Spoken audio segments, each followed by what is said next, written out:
This is what it looked like, Kate, on the public agenda. Okay. That's just the main case. Okay. So we abbreviated it because it really only references this. Okay. Good morning, everybody.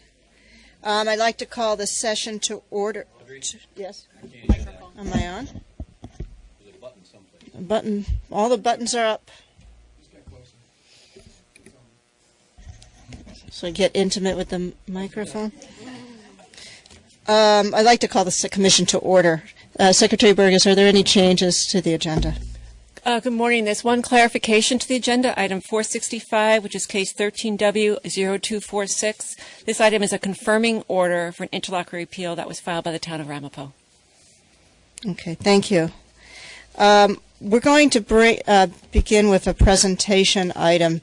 I've asked Kevin Spicer, who heads up our gas safety division, to give the commission basically an update on the process that we're using to inspect the Harlem explosion.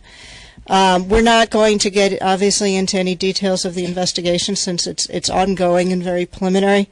But I will express, and I know I speak for everybody in this room, that our prayers and heartfelt feelings are going out to certainly everybody who was involved. The families are involved. It's certainly a disaster, regardless of what the cause is something none of us ever want to see happen again. But today, it's really, I just asked Kevin to come in and talk to us about how we're proceeding with the investigation. Thank you. Good morning, Chair. Good morning, Commissioners. I'll be briefing you today on the incident at Park Ave in East Harlem that occurred on March 12, 2014. On Tuesday, March 12th, at approximately 9:30, there was an explosion that resulted in multiple fatalities and injuries and included the destruction of two buildings at 1644 and 1646 Park Avenue in East Harlem, Manhattan. Safety section staff immediately responded to the incident site because natural gas was suspected as a cause. In addition, the National Transportation Safety Board, or NTSB, responded. This location lies in the service territory of Con Edison of New York. The department has fielded an investigative team which is conducting an investigation pursuant to our independent authority under New York Public Service Laws 65 and 66. This investigation will focus on whether any Con Edison facilities or actions may have been a contributing factor to this incident. It will include on-site review of testing that's taking place and witnessing of this testing. It'll include a review of all operations and maintenance records and a thorough review of all service-related calls made in this area, including an analysis of the leak and odor complaints made prior to the incident occurring. This team will provide its findings and recommendations to the Commission once the investigation is completed. As a result of the NTSB involvement, we've also fielded a second team to respond to and investigate. They are assisting the NTSB as subject matter experts. So we do have two investigative teams, one working under us and one that is assisting the NTSB investigation. Both the investigations are ongoing, and it is still too soon to draw any types of conclusions about what caused the incident itself. This concludes my statement. Thanks, Kevin. One of the things I do want to note that I think we have 13 or 14 staff members engaged, in addition to Cynthia McCarron, who heads up our gas division, of course, Rajat Apoli, who runs our gas and electric division. So, and it's a full-on press on the part of our staff, and I want to thank them because I know we've had people there essentially around the clock. And also note that well aware that in addition to ourselves, certainly the city has various entities there, and Con Ed has various entities there. And I think for everyone who's involved in the investigation, the company, ourselves, it's tough, even for the people. And I want to express my appreciation for the dedication of the people who are there on the ground and looking at what's in having to put all this back together. So thank you. And any other comments? Okay, then we'll move on. This next item is, we're going to move to our regular agenda, which is item 301, and that's regarding the establishment of policies and proceedings regarding transmission planning for public policy purposes. And this relates, of course, to Order 1000 issued by FERC, and Liz Gazzara, our managing attorney, is going to be presenting the items. So go ahead, Liz. Thank you. Good morning, and thank you for the introduction. The matter before you this morning, as you note, Chair Zeibelman, relates to Order 1000, which instituted a new system planning process under the administration of the New York Independent System Operator that the NYSO will begin implementing sometime later this spring. The new process introduced by FERC through the NYSO is intended to allow for the consideration of public policy objectives in transmission planning. And the NYSO process, as outlined in the NYSO's tariff, provides a pathway to cost recovery at FERC for new transmission that serves public policy needs. The proposed action here, the order before you, initiates a proceeding to establish some procedures to permit the coordination of this Commission's planning decision-making with the various steps in the NYSO Order 1000 process. The draft before you today includes a straw proposal for those procedures and asks for comment from stakeholders by May 14th of this year. I'll give you a brief outline of the procedures that are outlined in the draft. The first step for this Commission is the crucial one, and that is the identification of public policy requirements that may require transmission solutions. Once that determination is made, the NYSO's role is to solicit solutions, that is, possible generation, transmission, or demand response solutions to the identified public policy need. NYSO then has the job of conducting a threshold, viability, and sufficiency analysis of the various proposals that are submitted.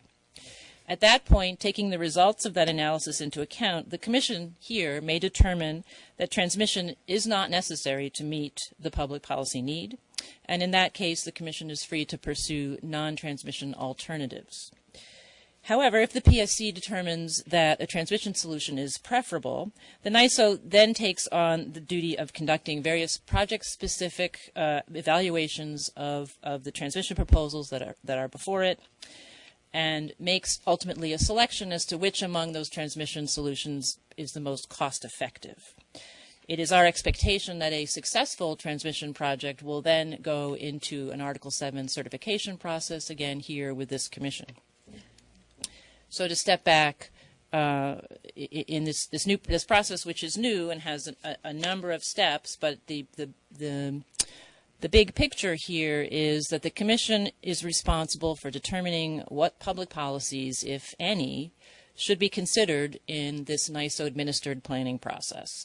This stems from your jurisdiction to establish public policies under the Public Service Law. The Commission also has the key role of determining whether transmission or some alternative solution will best meet the public policy that the Commission has identified. And again, this Commission has responsibility for system planning in the public interest. And the conclusion from those two is that in this process, the Commission's actions, the determination of public policy needs and the determination of what solutions are most appropriate, those actions can trigger NYSO evaluations, and with the expected outcome that in the case where this Commission identifies transmission needs, that those needs related to public policies will be met. Thank you very much. Thank you, Liz. We were talking about cooking. This is like making the most intricate of intricate stews. But I think that the policy outline that we've gotten is actually a nice way to intersect the fact that we have the New York ISO with certainly jurisdiction now under Order 1000, expanded jurisdiction over transmission with the authority to look at transmission not only for reliability but for economic reasons and public policy, which of course then asks the question, well, what's public policy? And public policy is then again developed by this Commission, this state, relative to what we want to achieve. And so I think that the process anyone looking at it from outside of our little arcane world would say, what are they doing? But I think it looks like, to me, that it makes sense and is only the sensible way to proceed, because clearly anytime we're looking at transmission, it begs the question, are there non-transmission alternatives? And oftentimes you don't understand what the best alternative is until you look at them all. And so I get it. But it is complicated, and I note my appreciation both for the staff, but everyone who was involved in the ISO process and helping think through how these two jurisdictions will merge together. With that, it sort of begs the obvious question, and Peter, maybe you can address this for us. Clearly the pending AC case involves a public policy determination, because we're looking at it to interconnect generation, looking at it in terms of access to wind, as well as economic justifications. So could you explain to us how you see that proceeding relating to what we're going to be doing in Order 1000, and particularly around the issues of cost recovery? Yes. As just described, the item 301 initiates a generic process for working with the ISO to identify public policy requirements. I would anticipate that the Commission will in the near future address how the NISO cost recovery mechanism for public policy requirements should apply to the PSC's ongoing AC proceeding, because the AC proceeding predates the effective date of FERC's Order 1000. Application of that process requires a little additional thought, so we will be coming back to you. We have outstanding proposals, and we'll be coming back to the Commission to wrap that up in the next month or two or three. I would also observe that I appreciate that the developers are seeking greater clarity and specificity regarding the criteria for evaluating proposals in the AC proceeding, both the original proposals and the alternatives that the applicants are now putting together, and appreciate that guidance on how the Commission will evaluate those proposals should address how the PSC may winnow down the field of proposals under consideration, maintain a competitive process by providing for some recovery of development costs, which also relate back to the ISO public policy requirements, and would be useful to have clarity on how our Article 7 process will be coordinated with the process that was just described and that will be used under the ISO tariff. So therefore, advisory staff is consulting with the ALJs to design a process that would involve the parties to the AC proceeding to further these goals. So the basic idea is that we would work to crystallize a basic proposal, work with the parties, and then bring that back to the Commission. Great, and I'm glad to hear that. And as soon as we can get that in front of the Commission to give everybody certainty on the process, the better. So I would ask us to do that. Any other questions or comments on this matter from anyone? Greg? I think it's a very positive step to coordinate our state policy decision-making with the federal jurisdictional system. The more that the state and federal jurisdictions can plan in a coordinated and harmonious way, I think the better the result is likely to be. Commissioner, I'm tuning up my violin. Diane? Thank you. I am also very pleased. I think this is a very positive step. I'm glad to see that we are also cognizant of the AC transmission and not having that fall off the radar, because that was on a track and something that we really need to focus on. I think this is very positive that we now have 3 planning processes that we can utilize, and public policy requirement is a significant one that I'll be very much focused on, making sure that we look to innovation as well as clarity and certainty, and what's best for the state. I do know that the State Register had last week the SAPA on the AC transmission and the cost recovery aspect. So I, think that this is helpful that we're focused on looking at that in the near future. Thank you. Thanks, Commissioners. No. All right. With that, then, all those in favor of the recommendation to institute a proceeding and solicit comments on procedures that could be used in identifying public policy requirements required for transmission, signify by saying aye. Aye. Hearing no opposition, the recommendation is adopted. Our second item is the electric emergency plan review that Christian Bonvin is going to be presenting. Christian is the utility supervisor of the Office of Electric, Gas, and Water. Christian, welcome, and please proceed. Thank you, and good morning, Chair and Commissioners. Emergency plans are an important component of a utility's ability to plan for and respond to events effectively. The plans not only contain aspects of internal to how the utilities restore service, but they also include fundamental components related to communicating with outside stakeholders and the public. The size and scale of recent events, including Superstorm Sandy, Hurricane Irene, Tropical Storm Lee, identified areas for improvement within the plans. Expanding and revising the utilities' emergency plans as well as other resiliency measures have been a priority and an ongoing effort.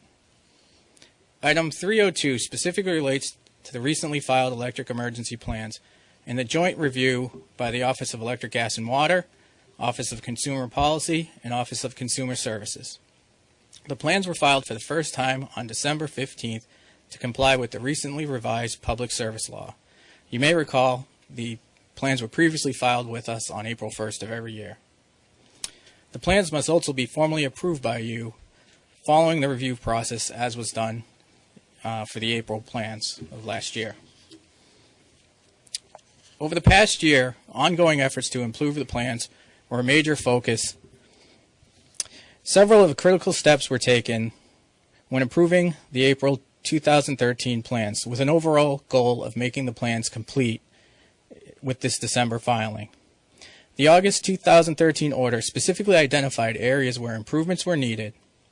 Since then, staff met with utilities, both jointly and individually, to identify best practices and incorporate them into the plans in a consistent and uniform manner.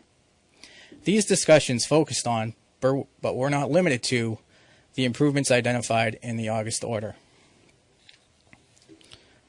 Following the December 15th filing, staff met with utilities numerous times as part of its review to supplement the plans to ensure that the plans would comply with Public Service Law, Part 105, previous orders, and recommendations included in storm reports by staff and the Moreland Commission. The utilities filed amended emergency plans in early March that reflect the required modifications. I will now highlight some of the major improvements in these amended plans. First, public safety is of the utmost importance. Down wires following a storm create public safety hazards, limit road clearing capabilities by town DPWs, and may in fact impact first responders, either by limiting access to things or tying up the resources to guard down wires. Each of the plans now reflect a common system for prioritizing which lines are responded to first, and a common rating system for the severity of the lines.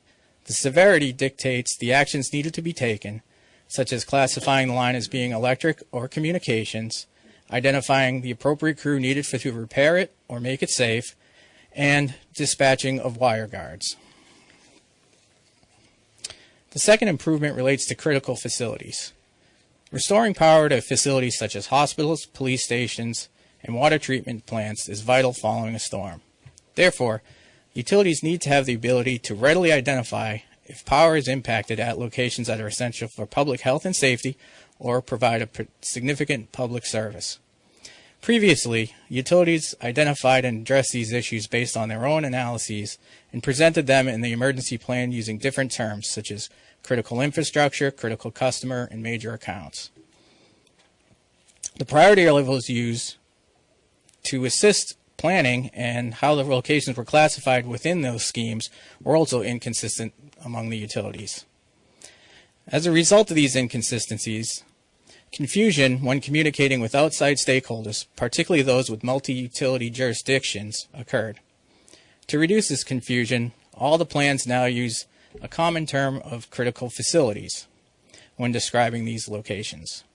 And they also use a common priority scheme. Additionally, the plans have requirements for interacting with critical facility managers, both before and after events, to ensure all parties are aware of the situations being encountered, and as well to plan appropriate next steps. The third area of improvement relates to coordination with telecommunication providers. Because telecommunication services are relied upon by first responders, emergency management personnel, the public, and the electric utilities themselves following a storm, there has been an increased effort to coordinate restoration activities between the utilities. Previously, communication between the electric utilities and telecommunication providers occurred at the local level and didn't really allow for widespread planning. And while the electric utilities had large centralized areas identified within telecommunication infrastructure, they didn't really account for the infrastructure that was located out in the field and in local neighborhoods. All of the electric emergency plans now identify contacts and all the critical facilities owned by the wireline, cable, and wireless providers. They also provide a means for direct information sharing through liaison interaction, focus conference calls, or by having the telecommunication providers physically in the electric utilities operations center. By exchanging information regarding outage locations, priorities, restoration times, responses to the event for both the telecommunications and electrics should be improved. Opportunities, however, still exist for additional coordination.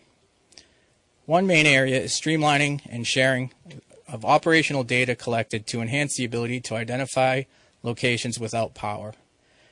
Given the knowledge base and familiarity with each other's infrastructure, we also believe processes for sharing work activities such as damage assessment, wire down response, and setting poles needs to be established and included in the emergency plans. Additionally, the information sharing process should be developed to swap information seamlessly between computer systems and minimize the need for each industry to input data manually. Staff will continue to meet with these industries and get these improvements implemented. The fourth improvement relates to flooding procedures. The emergency plans identify processes that will be used during widespread flooding events as well as instances where a relatively low number of customers are affected. The plans address coordination with localities, tracking impacted customers, decision-making surrounding preemptive shutdowns, and dedicating coordinator or branches to oversee restoration within flooded areas.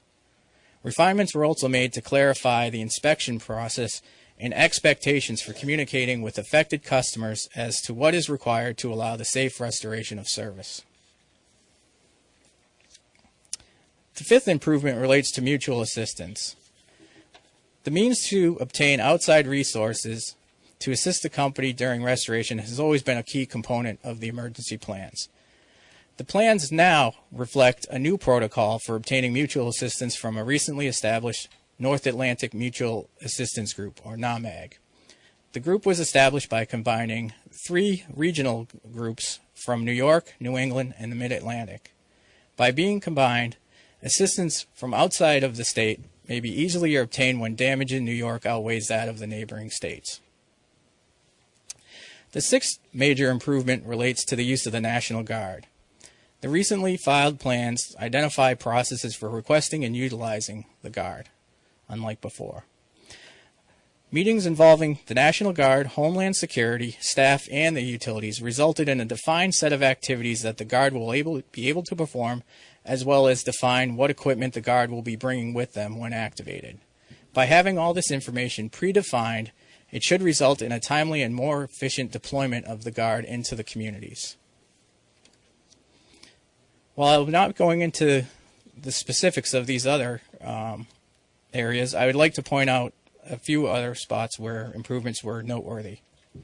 These include the expanded use of liaisons at the emergency operations centers, stating how the companies will increase staffing levels in call centers, establishing a follow-through process for commitments made during municipal calls with government officials or towns, and defining a contact requirement for life support and special needs customers both prior to and following events. Amendments were also made to clarify who within the organization will be responsible for actually carrying out the tasks identified within the plans. Lastly, the staff and the utilities recognize the importance of training and conducting drills for the plans. Given that hurricane season starts on June 1st, all the plans now are required to have a drill that involves outside stakeholders prior to that date. That drill should also review the communication processes that will be used in the event of an emergency. Feedback from participants both within the utility as well as those outside stakeholders should also be taken into account and reviewed to determine if adjustments are needed. Staff will also be attending these drills and providing feedback to the companies. This concludes my presentation. I'll be happy to answer any questions you may have. Well, thank you, Christian. And let me just start by, in reviewing the order, it's hard not to remark or see the immense amount of coordination and work that needs to be done during storm events, and the fact that we're starting to grapple with these issues of how many different entities are involved and how important it is to get clarity and consistency around both the information provided and the processes used. And so I congratulate both the staff and the utilities I know continue to work at this. The other that struck me is that not only are there so many elements to getting what we want out of storm restoration, which of course is the rapidity of the restoration, maintaining the safety, and providing the assurances so that the information is that it will be a work in progress, and it'll be a continuous improvement activity. I think we note that also in our use of the scorecard, of continuing to evaluate how well are we doing, what can we improve. So I think that the emergency plans, which I think are a great improvement, I'm glad to see it, work nicely with what we're also doing with the scorecards in terms of making certain that we're continuously looking at these activities and seeing how we can improve. So, I appreciate all of that. One of the things I'd like to actually ask staff to look further into is this issue of information coordination. It does strike me that with continual increased use of portals where customers may go online and try to understand when a service will be restored, often when they're looking at it, they're interested when their electric service is going to be restored, potentially when their phone service is going to be restored. And to the extent we can look at ways of coordinating, not only from the standpoint of communications between the various entities, but actually how customers can go to if there's a way to go to one sites with linkages so that they can see a whole picture of where they're going to be affected, I think that would be a great step for both the telephone and the electric utilities to think about how they can facilitate for customers getting information. And I don't know if it's possible, but it certainly is something I'd like you to look into and work with the telecom companies, the wireless providers, and the utilities on that. And I know we're going to be talking about telecom emergency plans after that. So if any reaction, Michael, you look like you're going to say something. Just so. Well, that's all for my comments. Gary? First of all, I want to thank everybody for a really outstanding job. I think there were a lot of lessons learned. After every storm we've had, we learn lessons, and this kind of coalesces a lot of them in one place. Michael, we've talked about, and I just want to go talk about it very briefly, the one concern that I still have is mutual assistance. I think there's been some great work done in making the region bigger that we can draw from. But I'm still concerned that we kind of start reaching out on mutual assistance. There's calls before a storm, but we kind of wait to see where the storm hits, who's really affected. Each utility has to make an individual determination about how many they may need and when they want them. And I think there's at least a potential for pooling some mutual assistance when we know a large event's going to hit the area, and not holding an individual utility responsible if we know a big storm's coming, that they have to make the call or their neighbor has to make the call, that if we could do it more as a group, socialize the costs. If it ends up we don't need the mutual assistance, we could socialize the costs amongst all the utilities. If it ends up that we do, we've got them on the road. And I guess that's my point. We had crews not getting on the road till 5-6 days after the event in Sandy. I think we were trying to find anybody we could find for a long time. And just travel time alone in one of these massive events takes days sometimes for the trucks to get here.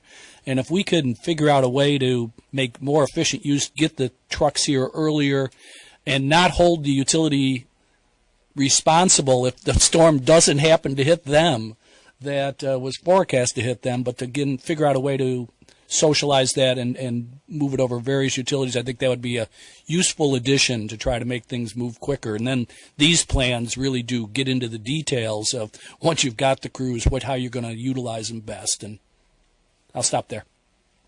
Thank you. Yeah, you've raised that before, and I think that's something we do need to look at. Frankly, I don't think we've looked at it with the kind of depth that we need to actually consider moving it forward. But when we look at that, we got to think about how it would apply with New York State, but maybe how it would apply nationally. And, Christian mentioned in his briefing about the North Atlantic Mutual Assistance Group. They also have created a national response event team for a Sandy type event. So something like this would have to be coordinated with that. And that's something we'll put on our to-do list to come back to you with. You're right. I think it was last year that one of the nor'easters that we were very worried about ended up skirting us and hitting Connecticut very hard. And they had the same problem, I know, getting the mutual aid crews there quickly enough. So maybe we could make this even a more regional basis than just New York utilities. I think, Michael, that why don't we look at scheduling a time and you can bring a briefing into the commission that talks about the new national assistance. I think we have another issue which maybe we can even talk about in May when we talk about the situations this winter, is that we often talk about summer storms, but there's also an issue this winter with the storms, and there we had road closings, and that also complicates getting crews here and where they might come from. So I think there's a lot to look into on that. Sure, we can do that.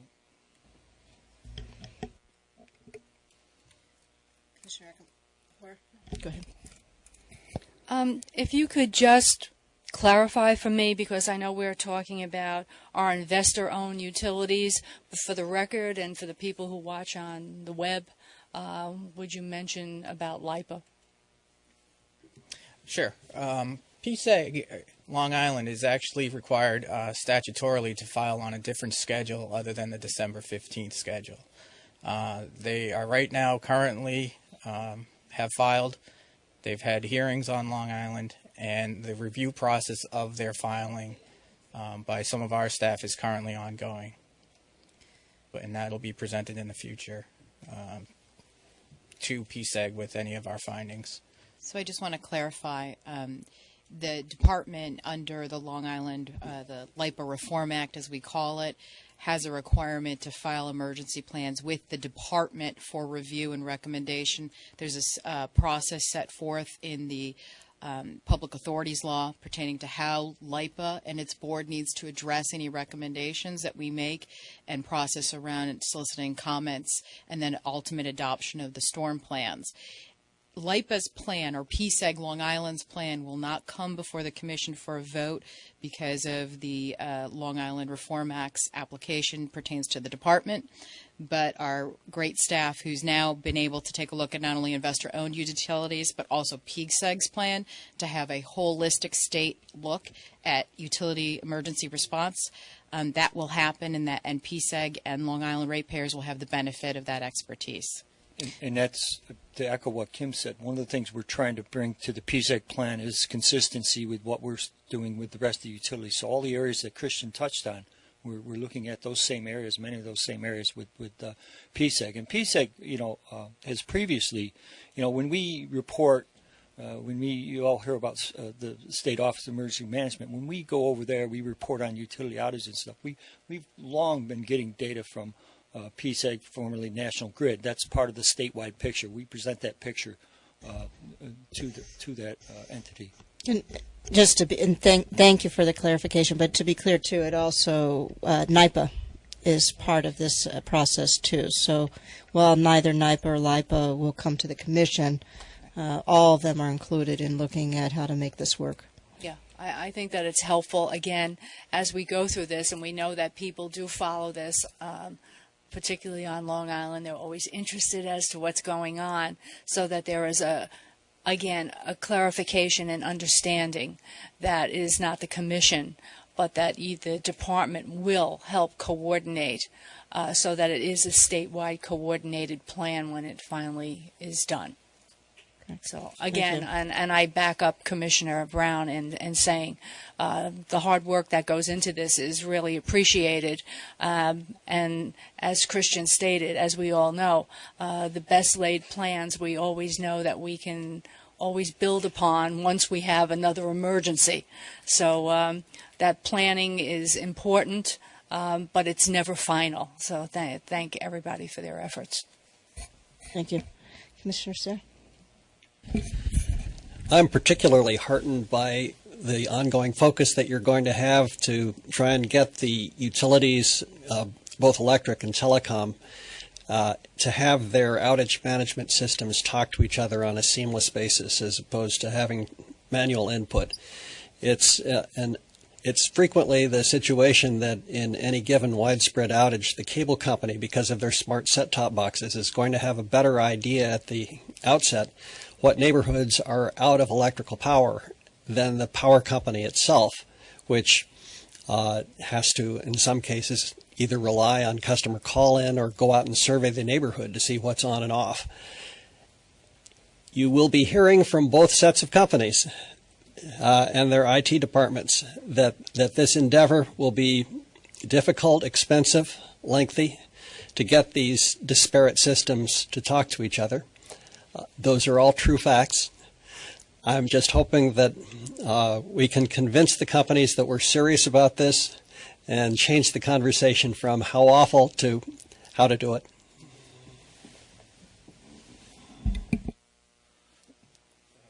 So, Commissioner Sayre, you know we after Sandy we had a technical conference where the electric companies and the telco companies were there, and I think you're aware we had one of those after Irene as well.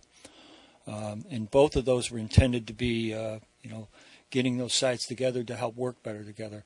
I really think in the electric emergency plans that you're approving today, there's been a significant improvement in the coordination between telco and electric companies because we essentially made them put it in the plans. And I think to your thing on the outage management, I think that's one of our primary key takeaways after today, once we get these plans approved, is to start working on that. And we're going to start, I think what we plan to do is pick and choose, not to try to do it with everybody, but to pick a company or two and start doing that. So that's really that's one of Christian's primary goals now. Madam Chair, can I just make one comment on Greg's? It's in everybody's interest. You cannot sell a pay-per-view movie to a customer that doesn't have electricity. And it was frustrating to me that those companies didn't work together because they've got the same exact interest. Get the power back on so they can sell some product.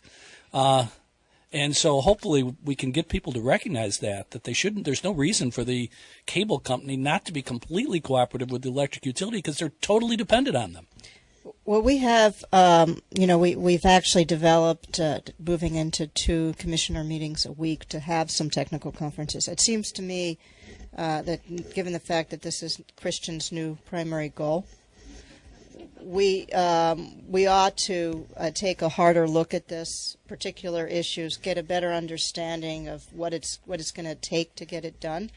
But it does seem rather silly in this day and age if somebody knows that someone's out or someone's on, that the companies can't figure out a way to communicate it to each other. So, and like I said, it also seems that for a New Yorker to be able to just go to one website and get all the information they need over time would be a good goal, too, to make it easier for people and give them the security of knowing when things are going to happen. So let's talk about it. But I think let's bring it back and make that a focal point. Commissioner Berman. Thank you. I very much agree with Commissioner Brown's comments about the mutual aid and assistance, and also working with other states. I think it's very important. I do think that we've evolved from Superstorm Sandy. We've learned a lot of lessons, and I think as we work together, I think we've become partners in this. I did hear, Christian, you talk about the flexibility, the drills that will be coming, and looking at even further ways that we can improve. So to me, we need to also allow that flexibility to our partners to work through some of those issues, and understand that the plan is only as good as it's executed, and you always learn from events what you can do better or what you thought was going to work that didn't necessarily. I'm particularly proud of all the utilities. They submitted robust plans within the statutory time periods, and worked diligently with staff, who I know worked very hard with them in reviewing them in anticipation of the Commission approving them, as we are today. It should be noted that the electric emergency plans have been in existence. What was changed in 2013 was looking a little bit harder at those plans from the lessons that were learned from Superstorm Sandy, but really it was that the Commission now would, for the first time, approve these plans. And to me, that really is something that it holds the Commission accountable as a more formal partner in ensuring system resiliency and reliability. And it makes all of us take note of all of us being together in this and making it work. This is but one of many initiatives that the Commission has been working on involving utilities, preparation for and response to emergencies. And really our clear goal, I believe, is to make the underlying infrastructure more resilient. And this item is really further strengthening those efforts to protect New York. And I look forward to the collaborative process that we've really set out to do. And my understanding is that these plans also go to Homeland Security too. Is that correct, Michael? Yeah, that's correct.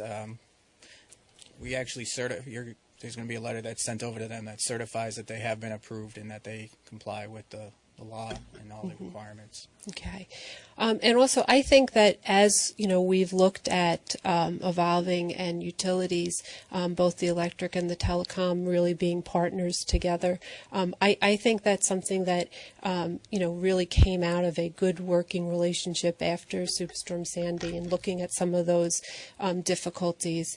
And it's really something, too, that when Commissioner Akinpora spoke about LIPA and its emergency electric plan, while it may not be a voting item that comes before the Commission, I think that we also need to make sure that we look holistically at the state and make sure that we can figure out certain things that work. Obviously, in different parts of the state, it may work better for some things. So I do look forward to the continuing dialogue that will happen on LIPA, even though it may not be a voting item, but for information only is very helpful, I think, to all of us. Thanks. Well, thank you. On going forward basis, clearly, as staff has said, that they will be including Long Island in all of the planning purposes. But I do want to not lose sight of the fact that when we're approving plans in front of the Commission, it's the plans that we have authority over, and those really need to be our focal points. With that, I appreciate everyone's comments. All those in favor of the recommendation to approve the amended emergency plans filed by the electric utilities, please indicate by saying aye. Aye. Hearing no opposition, the recommendation is adopted, and we will send the appropriate letters. Thank you.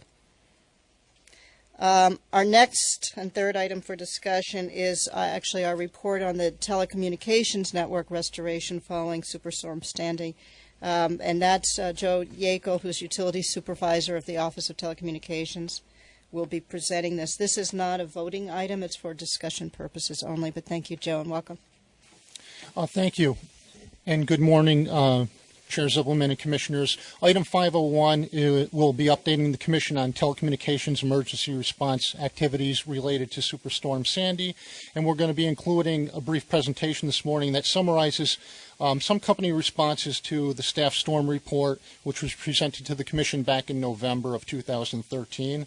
Our update will be discussing some action items that have been reviewed and implemented by companies, and it will also include some items that remain in progress, and we talked about that with some of the item 302 actions. This is much a work in progress for some items, but we'll be continuing moving them forward.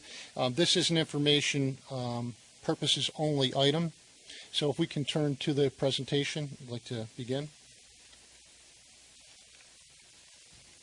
So back in November of 2013, staff provided a report to the Commission.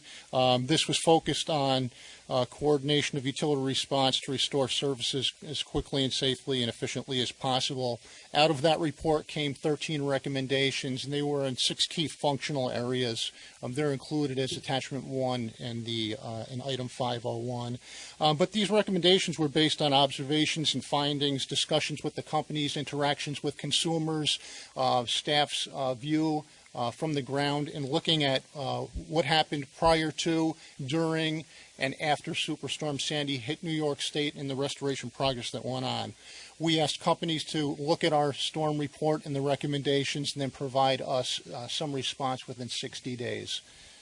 Next slide, please.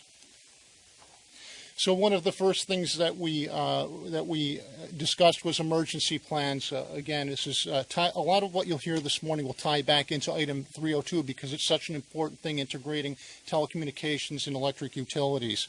The good news, very good news, is that all of the telecommunications providers, whether it's in the cable industry, the wireline industry, or the wireless industry, all have emergency plans. They all review their plans and they update them on things like lessons learned from storms, not only here in New York State, but on a national basis. So they integrate lessons learned from a wide area. And they're also involved in activities like disaster response exercises. AT&T does 2 national exercises annually, and they invited staff back in May of 2013 to attend their disaster response exercise in Hartford, Connecticut.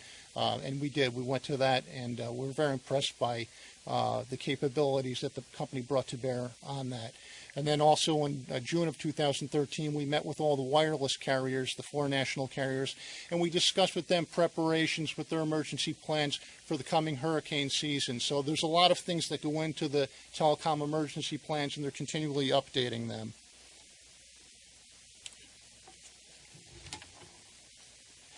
We also had recommendations on customer credit policies, and again, we've got a diverse telecommunications industry in New York State.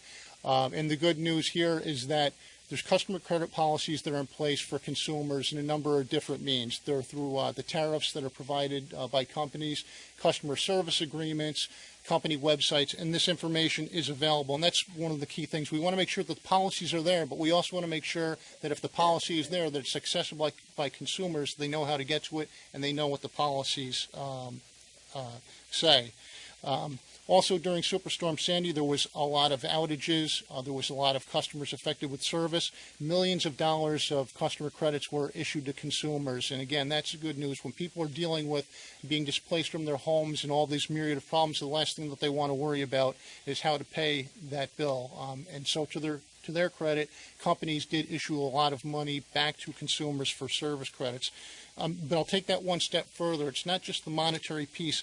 The credit also comes into different services that can be provided to customers to help alleviate some of the problems that they're having if their primary service is out. And things like call forwarding, wireless alternatives like Home Phone Connect or wireless services, waiving domestic voice and texting charges, and having roaming available on wireless networks so consumers have alternatives that they can utilize while their primary service out. these things were offered to all customers in the affected area, and they were offered at no charge. So the customers weren't worrying about that, but they had alternative means in order to have some communications capability. Next slide, please. And that brings us to customer communications. We had 2 recommendations here regarding customer communications. And as we talked about earlier, information exchange is critical. When customers have information, it helps alleviate some of the concerns and fears that they have with their service problems. And we saw that there was a tremendous effort made subsequent to Superstorm Sandy in order to improve those customer communications. We saw a lot more use of social media, and people, want to have information available at their fingertips 24 hours a day. And so by use of Facebook and Twitter and YouTube and things like that, consumers could reach out and they could see what was going on. So aside from the more traditional things like call centers and phone calls, there was website activity, email blasts, and there was just a lot more information available to consumers to have that back and forth interaction with companies to find out what was happening and when their service would be restored. And so we saw that that was a much bigger success here in Sandy than it was in Hurricane Irene in previous events. Network restoration, we had 5 recommendations, and all these recommendations really hinge on the communications and coordination that occurs not only within the telecom industry, but between the telecom industry and the electric industry. So the more they're talking and the more they're communicating, the better these recommendations and the actions that occur between both industries come together. So we're looking at better communications between telecom and electric, and as Christian and Mike mentioned, that's now part of the electric utility emergency plan. So in every utility service footprint, every telecom provider that's there, contact name information is available. And we talked earlier about the technical conference that was held in May of last year, and that was a great step. What it really did was set the stage for some of the changes that happened with the emergency plans. This got the leaders together between the telecom industry and the utilities face-to-face to break the ice, exchange information, start talking about that emergency response effort and how they can work better together, because ultimately, as you said, the companies work more efficiently. Customers are back in service quicker. It's a safer process, and everybody wins on that. It's a win-win for everyone. Outage reporting, we had 2 recommendations with outage reporting. One of them was to have companies being a bit more consistent with following our department outage reporting protocols. The other recommendation was more specific to the wireless industry, and it was focused on getting more granular information to staff for their particular industry. We see that as far as outage reporting goes, we've got a very diverse industry in New York State. There's hundreds of service providers, facilities-based and non-facilities-based, and we're really the tip of the sword, so to speak, when it comes to intake of those outage reports, so that we can hand off that information to Homeland Security and other decision makers in the state. So it's very, very important that when outages are occurring or network affecting events, that we're getting that information from companies so that we have a good status of the network and we know what's going on. It makes it much more difficult if we have to try and do outreach and figure out what may be happening in a network. They're in the know, and as soon as we can get that information, the easier it is for us to provide that and have a good emergency response. And we're expecting all companies to report outages to us across the board so that we can maintain that good emergency response posture. System reliability and resiliency, we had 2 recommendations here, and again, these are the actual infrastructure improvements. This is the hard network improvements that we're looking companies to take in order to better survive or restore more quickly and safely. And there was a lot of tangible results that occurred from Superstorm Sandy, and we saw a lot more fiber that was being placed in the ground, replacing older vintage copper cables, and for future storm events, that'll hold up better. Companies looked at their infrastructure in places where they had electronics and other critical facilities that were below ground that were subject to flooding and water inundation. those pieces of equipment were raised, and again, that'll prevent future outages from happening.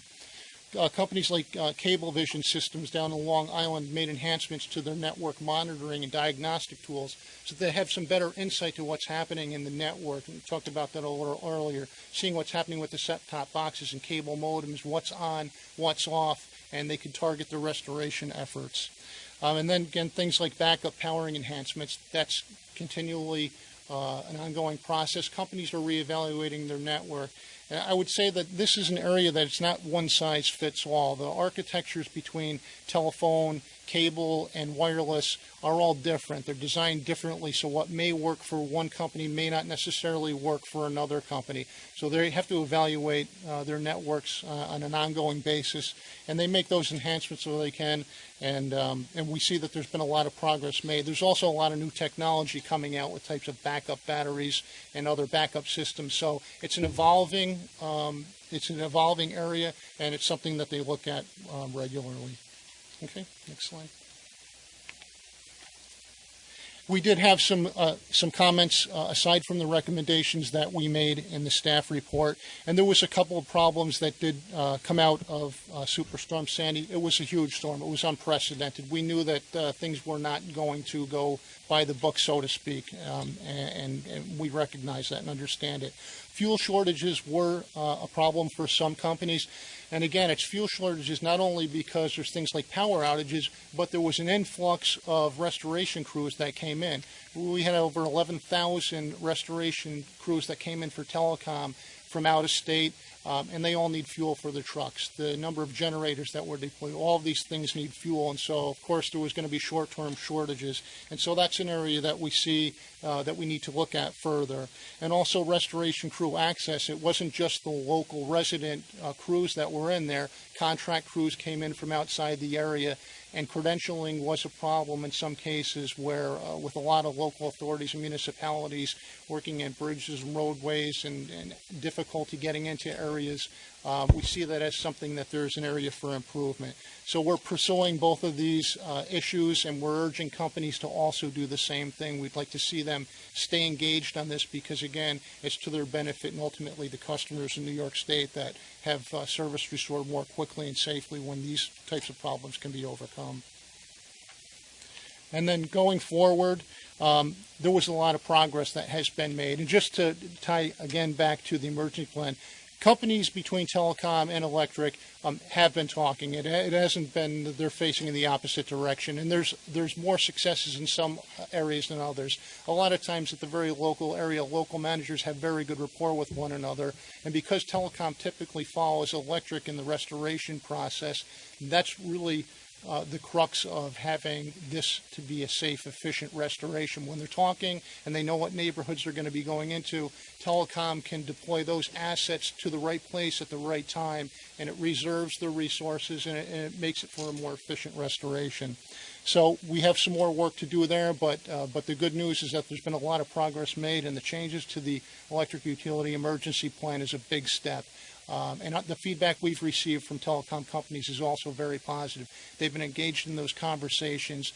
They've been making inroads with the electric utilities, and it is mutually beneficial. The electric utilities need communications to talk when they're out there trying to do restoration, and the telecom networks need power so they can keep up and running and make sure those communications happen.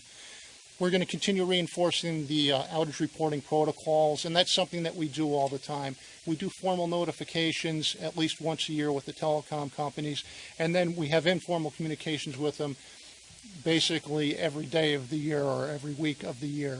It's something that we're on top of, and we need to stay on top of it because there's so much dynamic activity in the telecommunications industry. So we're asking companies to continue and redouble their efforts in talking with us, and we're going to do the same.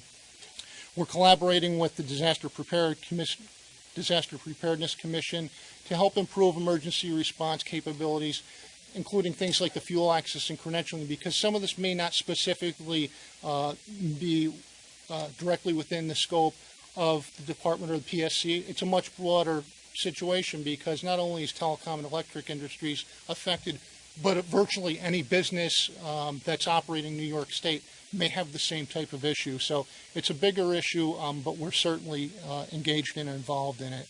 And we continue our emergency response efforts at the federal, state, and local level. So I'd just like to conclude by saying we're in a very complex and diverse telecom environment. But the interaction between electric utilities and telecom is certainly one that we want to continue fostering. There's been good efforts. The companies had very solid efforts in restoration. Again, this was a very, very severe storm, and to their credit, the restoration activities that did occur between all the telecom companies was admirable.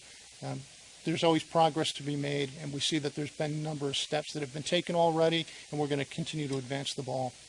So with that, concludes my presentation. I'm happy to answer any questions that you may have. Thank you, Joseph. First of all, I appreciate the fact that this is an extremely well-balanced approach towards recognizing these are complex issues. We've made a lot of progress. We continue to identify some Achilles heels, and we're working the issues. And I think that's great. And I would fully expect that staff is going to continue to push on these issues, and would come back to the commission if you're aware of any concerns. I also think it is important to recognize that for the state, this is really also all a part of the disaster preparedness initiatives that Department of Homeland Security coordinates, and we are actively involved in working with them so that we do have multiple levers when we're looking at these issues, but we're also part and parcel.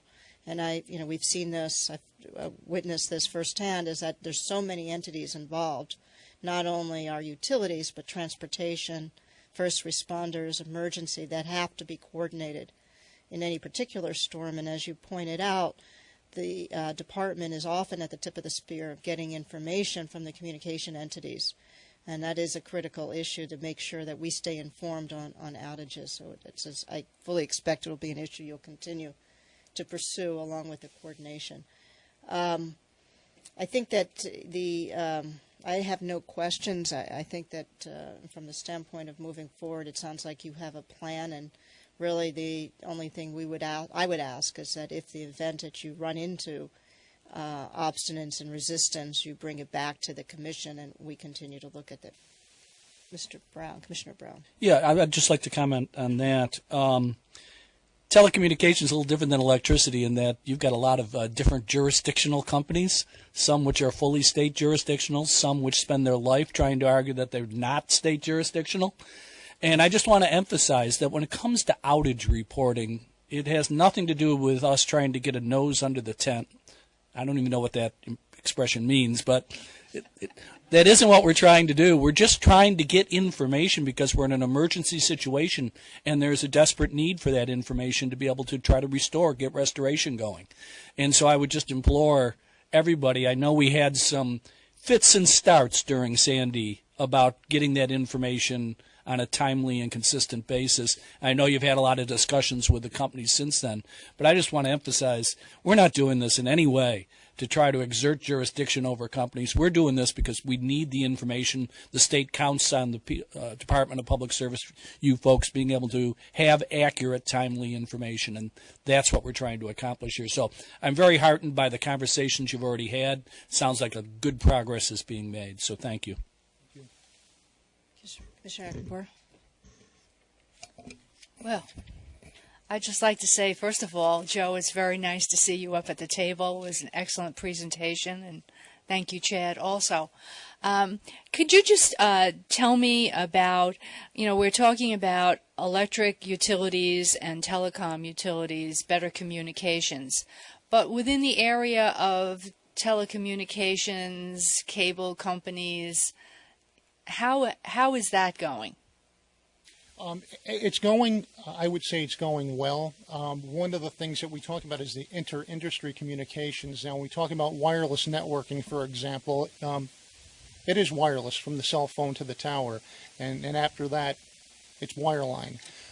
And so when there's problems that are happening in the wireless network, again, just like between telecom industry and electric utility industry, we have to make sure that we've got good communications between the backhaul service providers and facilities owners and the wireless companies.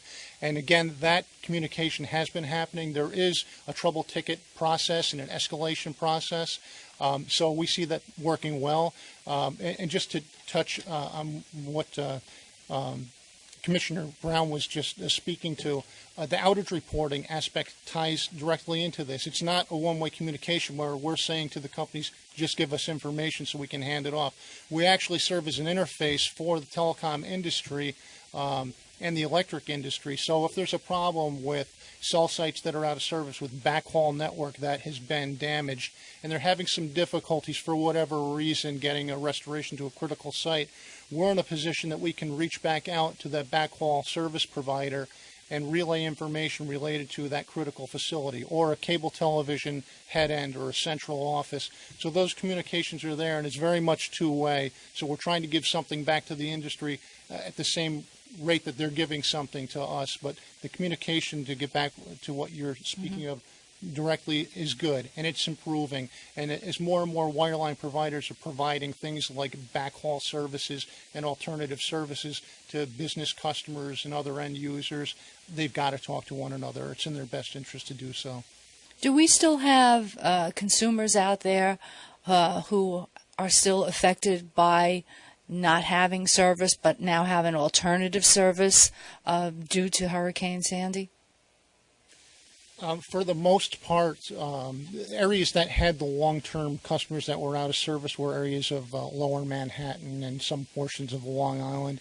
They're all generally restored, and either they have an alternative service available, or there was another network like the FTTP Fios network where customers were migrated because the facilities, the copper facilities, were so damaged that they couldn't essentially be restored. But the cable networks are back, the wireless networks are back. It's really business as usual in most instances. Now, there may be a handful of individual cases, and we try to address them, and the companies address them as they come up. Thank you. Joe, if I could follow up, you made a comment, and it is an interesting observation. It seems to me that it's clearly in everyone's best interest to have as much complete information as they can on restoration efforts and where things are, both for the carriers. So I have the question is when you hear about they raise issues about having to communicate to the department, since, as Commissioner Brown said, it's not an intent to regulate, it's an intent to preserve public safety in storm situations. Do they offer, if there are challenges, what the challenges are and how they intend to solve them?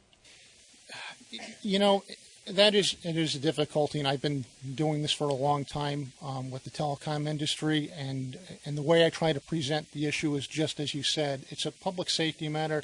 It's not a matter of trying to regulate the company. It's important for the companies. It's important for the consumers. There's 20 million New Yorkers and millions of businesses, and they're all going to different companies for services. And so the companies not only have a corporate responsibility, but they've also got obligation to ensure that the service that they're providing is solid, it's reliable, and customers know how to deal with problems when they arise. And that's where we come into play. There are jurisdictional issues, but I'm not a lawyer, and I'll never wear that hat when I talk about these things, so I put that to the side, and I'm really dealing one-on-one with that individual company, and again, it's to make everything as best it can be for all involved, the customer, the company, and the state's emergency response role. Thank you. Further questions or comments? First, I want to address the issue of the jurisdiction and the outage reporting. And I do think that, and the comments were illustrative to that, it's not that they don't want to share. I think that there is some concern about what is at the federal level. There's an ongoing proceeding with the FCC, and how to best report. So I think it might be helpful to have ongoing discussions on, I know that we had streamlined at one point the outage reporting to make it easier, and I believe that it is easier, but it may be just helpful to work through some of those issues. And I do think that Commissioner Brown, I don't know what nose under the tent means either, but it sounds good. But I do think it is important to remember that they are, the ones that we don't have jurisdiction over, they are working very nicely with us. I think it's, very important for us to remember that we're partners in this process and to try to work through those issues. I have reviewed all of the responses submitted after the November 2013 staff report was issued, listing out the 13 recommendations. And I was very pleased to see the seriousness which the carriers and others took in responding to those recommendations. Superstorm Sandy highlighted the need to ensure that we all have a handle on effective disaster planning. We need to stay ever vigilant for being prepared for the next potential event, whether it's a weather-related event or some man-made event. We as regulators need to ensure we do not inappropriately micromanage, but rather we help to ensure effective preparations are undertaken so we are ready. And I do think that we must allow the carriers to maintain the flexibility they need to effectively manage and deal with such events and challenges that come from those events as they arise. It's even more impressive to me that the responses came not just from those carriers that we statutorily regulate, but also from those that don't fall squarely within our jurisdictional reach. To me, that shows the cooperative nature that exists among all the responding carriers to work with our staff and with each other. Something that I think came about directly from the cooperative working relationship is the development of improved communication and coordination between the telecom carriers and the electric utilities, and this mutual coordination is vital. The goal articulated in the prior report that the Commission was seeking to improve the resiliency of telecommunication networks and restore services as safely, efficiently, and quickly as possible during emergency events is one that I can tell from the responses is clearly a goal shared by all of the carriers. And I believe our collective efforts to improve storm response and improve service restoration will have positive impacts in the wake of future storms, and I thank you for your presentation today, Joe. It was excellent. You're welcome. Commissioner Stair. Coming out of the industry, the telecom industry, I'm familiar with some of the concerns that companies have about reporting a lot of outage data. They're very competitive, particularly on the cellular side where we don't have any regulation, clear regulatory authority over them. They don't want to be in a position where AT&T can say, well, Verizon lost 90% of its service in the Bronx for the first 7 days of the storm, and we maintain something better. So to ameliorate that concern, I'm not sure how to address it, but the more that can be done to keep that kind of comparison from threatening the utilities, I think the more willing they will be to share their information. Thank you, Commissioner Stair, and thank you, Commissioners, for your report. I think that when I think about this and Joe's comments, I think here's our issue is that, quite frankly, as we become more and more dependent on wireless communications, it becomes a significant public safety issue. But I also think that the wireless communication providers, they themselves know that to the extent that we can be effective in restoration and safety, it helps them in their business, it helps their employees. So we are all in this boat together, to use another analogy, not under the tent. It is certainly not our intent at all to say we're going to be asserting regulatory authority. It's common sense.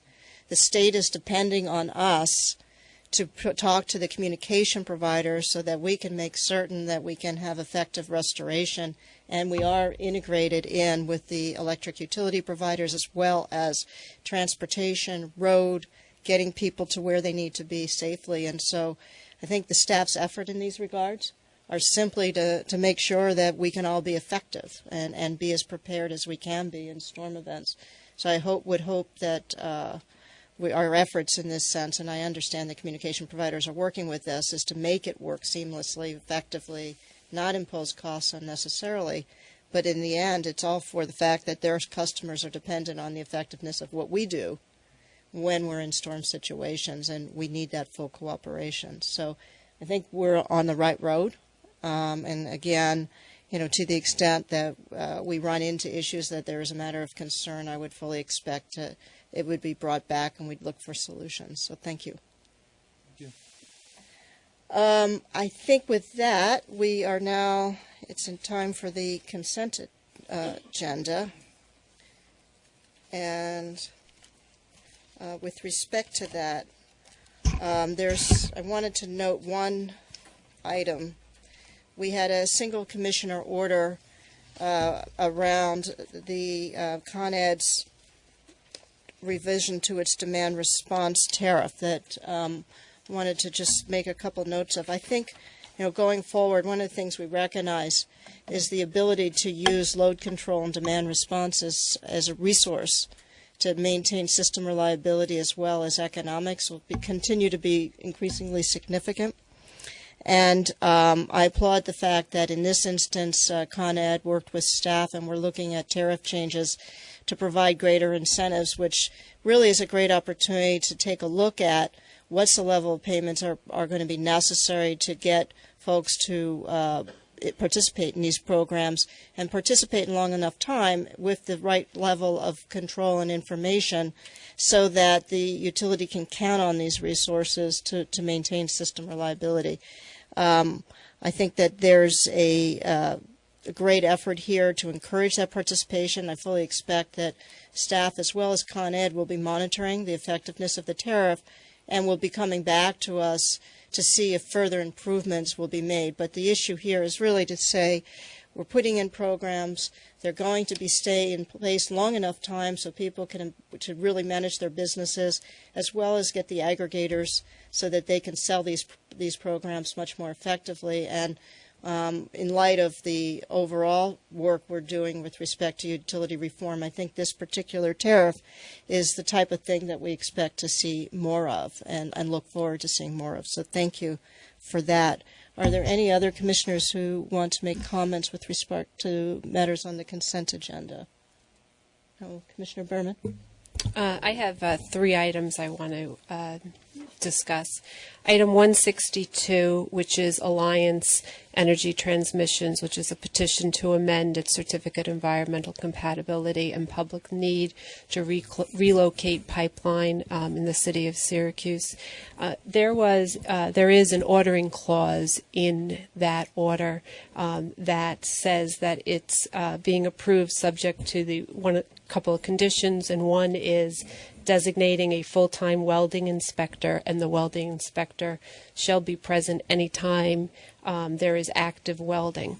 And it's my understanding, and correct me if I'm wrong, Kevin, that having a welding inspector present is typical and is required under Part 255 and API 1104, is that correct? That is correct, yes. Okay, and these requirements for welding are incorporated by reference and contain the requirements for the qualification of welders, welding and the testing of welders and welds, and then welding procedures, is that correct? That is correct, yes. Okay, and that really this condition is not atypical and really is for helping to make sure that builders are 100% aware of this requirement prior to starting construction.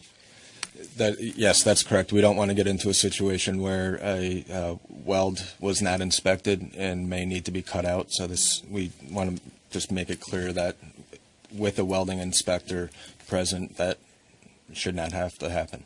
Yeah, I very much support that, and I'm glad that it's being flagged in the ordering clause. I think that's very helpful. So thank you. Item 262, which is a proceeding, National Grid, motion of the Commission, et cetera, talks about the Economic Development Plan and the approval for 2014. I just wanted to comment that I was very, very happy to see that comments were submitted by a sister state agency, Empire State Development, and I was even more happy that these comments were in support of approving these modifications to National Grid's 2014 Economic Development Plan. ESD stated in their comments that the proposed modifications will strengthen National Grid's economic development grant program by stimulating investment and providing additional resources for infrastructure development and business attraction and retention programs in National Grid's upstate territory. This item clearly lays out, to me, the robust economic development program that National Grid has, and to date, it's already shown tangible, significant results in capital investment, job retention, economic benefits to its upstate electric and gas service territories, and the modifications adopted today should further strengthen those programs. So I'm very pleased to support approval of this item. Item 362, which is the implementation under the Recharge New York Power Program Act, the Agricultural Consumer Electricity Cost Discount Program. I just really want to say kudos to staff on this item, kudos to the New York State Farm Bureau, and I know that comments were submitted, and Senator Maziarz was personally involved in working through some of the issues with trying to figure out what farmers, residential agricultural growers, would be able to take advantage of this and to how to get that information. My understanding is that the folks at the New York State Farm Bureau, their input on this has been invaluable. I think it's very important for us to be mindful of just how much the New York Farm Bureau can be helpful in working through a lot of these issues. My understanding is that the utilities also made significant contributions to this effort to identify the folks that would be able to take advantage of this. And we also recognize that there's going to need to be marketing and some education done to get out to folks how to take advantage of this, whether they fall within this, and work through those issues. My hope is that there will be continuing dialogue with the Farm Bureau and with others in making sure that the information is conveyed in an explanation in a timely fashion, and help work through whatever process administrative issues there may be. It's very, very important to me that we do all that we can to make this a robust program that people take advantage of, and I can't thank enough staff and the New York Farm Bureau and Senator Maziarz, frankly, for focusing on this as a priority. So my understanding also is that there was also even going to be maybe a meeting set up with the Farm Bureau. Doug, do you want to respond? Yes, and very quickly, yes. Thank you, Commissioner. Yes, next week is the very first meeting with all the parties you mentioned, all the three utilities involved, staff and the Farm Bureau. All the groups have common interests to identify the customers who can take advantage of this program. So we're very optimistic that this will move forward very quickly and address all the concerns that you raised. Okay, great. Thank you very much. I appreciate that. Okay. Do any of the other commissioners wish to make any comments with respect to the consent agenda? Do any of the commissioners wish to abstain or recuse themselves from voting for any items? Hearing none, then all those in favor of the recommendations of the consent agenda, please indicate by saying aye. Aye. Hearing no opposition, and there being no opposition, the recommendations are adopted. Secretary Burris, are there any other matters to discuss today? There are no other matters to be discussed today. The next commission session is April 24th at 10:30, and that will be primarily water, telecommunications, and cable matters. There is one change to the commission schedule. The technical conference that was scheduled for May 22nd is going to be held on May 15th, and that's going to focus primarily on the winter energy supply and pricing issues, adequacy of fuel for power supply, looking at lessons learned and other changes that could be made. Thank you. And just on that last item, I do want to note that we have obviously gotten a lot of concerns and questions about pricing this winter on the commodity pricing. On next Monday of this coming week, we've been asked to participate in a technical conference meeting in Washington that the FERC is handling to take a look at what happened in winter prices, and that this second technical conference that we're going to be conducting is actually very much focused on what happened to the gas prices in the winter and how it affected electric prices, and what we can do going forward to look at changes we can be making in order to avoid these type of price spikes in the future. So it's an important matter. Staff is going to be inviting various panels to come in, and clearly after the experience of this winter, it's a recognition of an issue that we will be taking an aggressive stance on, and to see how best we can start addressing these in the future. So look forward to that, and I look forward to everyone's participation. With that, I think our session's at a close, and thank you very much.